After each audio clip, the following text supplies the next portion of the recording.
During the design process, you may wish to create a pipe pressure loss report to analyze your piping systems. To create a pipe pressure loss report, on the Analyze ribbon, in the Reports and Schedules panel, select Pipe Pressure Loss Report. Revit displays the Pipe Pressure Loss Report System Selector dialog. Here, you can simply select which piping system you want to create a report for. A report will be generated for each system that is checked. You can use the buttons at the bottom to select all, select none, or invert selection. Or you can click the System Type Filter button to filter the systems by system type, such as domestic cold water, domestic hot water, hydronic return, or hydronic supply. I'll click Cancel to close this dialog since there are only 2 systems in the current project.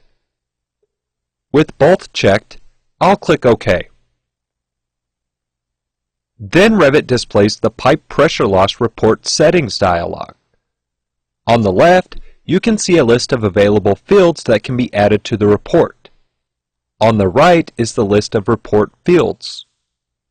As you can see, there are already several parameters added to the report fields list. Also note that the order of the list affects the order in which these parameters will display in the report. If you wish to add additional parameters, simply highlight the parameter in the Available Fields list and click Add. You can use the Control and Shift keys to select multiple parameters at once. To remove a parameter from the Report Fields list, simply select it and click Remove. You can control the order of the parameters in the list by using the Move Up and Move Down buttons. Additionally, there are several settings at the bottom.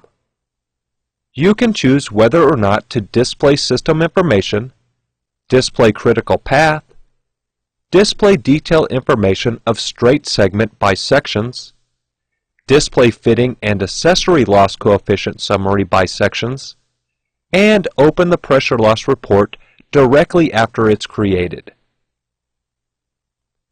I will leave each one of these settings selected. Realize that there are also settings buttons next to 2 of the settings. I'll click the first one to display the Straight Segment Settings dialog. Here, you can control the parameters that will be used in the report for straight pipe segments. Once again, there is an Available Fields list and a Report Fields list. You can add and remove parameters just like you can in the previous dialog. Since there are already several parameters added to the Report Fields list, I'll click OK to close the dialog. The Next Settings button opens the Fitting and Accessory Loss Settings dialog. Once again, you can control which parameters are added to the report. I'll click OK to close this dialog. Once all of the available settings are specified, you can create a report format by clicking the Save button at the top. Then you can quickly use these same settings later by selecting the format from the Report Format drop-down. I'll click Save. In the Format Name field, I'll type Pipe Pressure Loss Report, and then click OK. Finally, to create the report, click Generate. Revit then displays the Save As dialog, and you can navigate to the folder where you want to save the report and give the file a name. Also, pay attention to the Save As type drop-down. You can choose to save the report as an HTML file or CSV file. I will choose HTML and then name the file Pipe Pressure Loss Report. Once I have the file name, I'll click Save. Revit then begins to generate the report. Once it is complete, the report opens. At the top, you can see the report name along with the project information. Below that, you can see the name of the first piping system.